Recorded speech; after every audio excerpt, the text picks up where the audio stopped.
Hello there.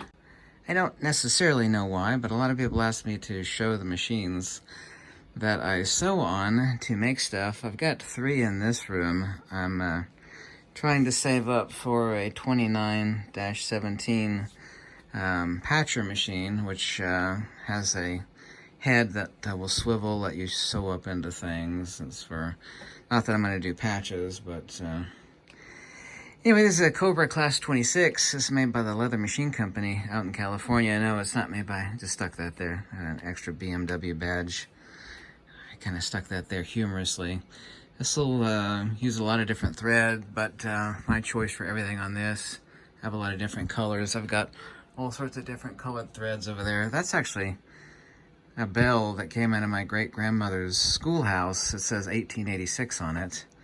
And so that's why I have a bell on my windowsill. And it's also to the schoolhouse that my grandmother went to. I got some buffalo hides back here.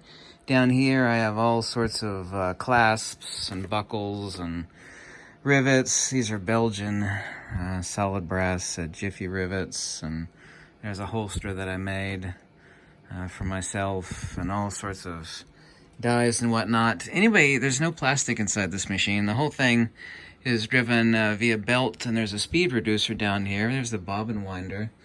And this is a Cobra Class 26. This is basically the do-it-all machine. This would be like the leather machine equivalent of a RAV4. You know, it's not super speedy. You know, it's not super great at taking corners, but it kind of does everything. The use of the bobbins that it takes is I drop one. Here we go. Hold quite a bit of thread. And this will sew up to, I think, a 1/2 inch. Actually, I have my presser foot here, raising my foot. And over here, we have a treadle. That's actually just a power cord that I need to take down to the cabin. And let's zoom in here. This is some buffalo here. This is like 2 layers of 6 ounce. It'll sew through easily about 5 times this much. And at full top, this is a reverse lever here, so I can hold this down and send it into reverse. I love this machine. I make all sorts of stuff on it. Let me turn it a little bit there. That's top speed on it. And this machine, I think, is like currently $2,600. It doesn't have the EPS on it, which I don't really believe is necessary. And let's go over here, and you can see, here's a bobbin. I stepped on the bobbin over here. Here's the monster. This is the largest sewing machine in the world. There's actually one technically larger than this, but it's not used by any sewer, really. It's used by the Army for sewing together, and I don't even think they use them anymore. Sewing together super huge canvas Army tents. But this is the largest sewing machine in the world, and it is a monster. It took 3 people for us to get the head. It's got some stickers on here for Springfield Leather. It's by Leather Sewing Machine. It took 3 of us to get this head up here. You should see up underneath here the main drive bar that powers this unit. And what I have underneath here is folded over. It's 4 layers of 9 or 10 ounce.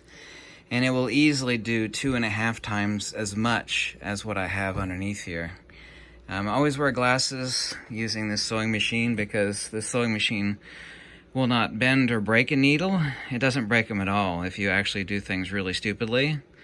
The needles explode because there's so much power behind this machine that it doesn't break them, it explodes the needles. They use German Schmetz needles, and here's one of the needles for this machine. I think these are like, what, $3 a piece on these needles? These are chisel-headed needles. And here's a little bobbin. You can call that little. Men won't know anything about bobbin sizes, and the women are like, oh my god, look at that bobbin. There's the bobbin to feed that. These are some edge coats and dies and scissors and leather wetting equipment and tools. This stuff uses, you could use almost anything on this as you can the Cobra Class 26 behind me. But right now I'm using 277 for top and 207 on the bottom, or the bobbin side. This is basically like kite string almost. Here you can see I've got 2 setups. These are 227, and this one's to feed the bobbin. Here's the bobbin winder. And let me scoot over here, sit in my chair. Here's the lifter foot down there, you can see. I have all these towels back here to clean up leather and clean up leather dyes and whatnot. So I keep using them even though they're dirty. You would never want to send them to the washing machines. You just use them to the point where they get so dirty, and then you throw them away, and having to deal with these edge coat and leather balm and leather dye and all sorts of other different stuff. But this machine is absolutely a monster, and as thick as this is, 4 layers of this stuff, like I said, this machine will power through nearly 3 times this much. But I should be holding this and going a little slower. There we go.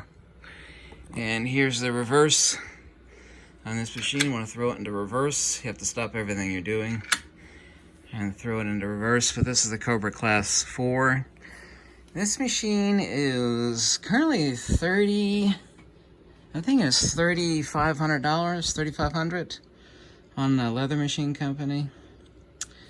And here you can see all the intricate feeding mix back here on this unit, and she is a beast. If I accidentally pulled this over on me, it would kill me. It would easily kill me. I wouldn't be able to get out from under it. Everything inside of here is basically like an old John Deere tractor. You know, huge ass solid steel rods. You see a bunch of white grease in there. All these little red holes on these machines are lubrication points. So you take your jar of lube. There's over a dozen holes in this thing, including a bunch of holes in the back. It's like lube hole, lube hole, lube hole. No jokes, please. I know what you're thinking already. But there's all these countless lubrication holes. And that's how you maintain it. And once again, belt drive. There's no electronics in the machine. All the electronics are in the motor down here, which you can see right over there.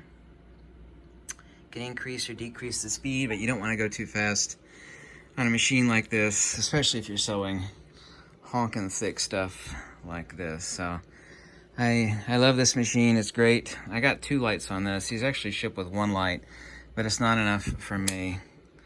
1 light's not enough. I actually added that LED in the back, and I have 1 up here in the front.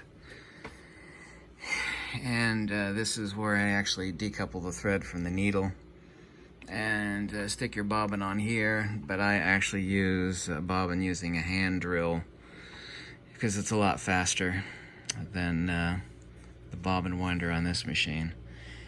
These will just keep, unless you are really stupid, these will just keep running and running and running and running and running and running and running and running and just till the end of time. And these are money makers.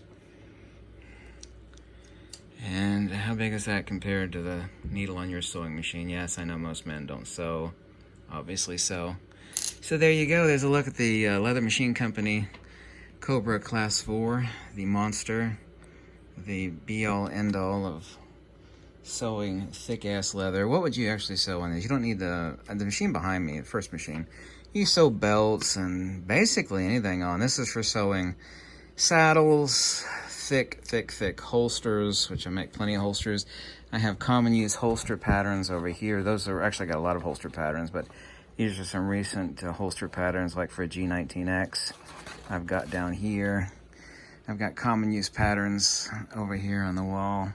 Here's a neon blue alligator belt I recently made. I know it's fantabulously blue, but whatever. And there you go. People wanted to see this for some reason, so there it is. I love these machines because I can design anything and make anything. And if you actually go to eBay.com, for example, and you say, money's no limit, and I never had that issue in my life at all.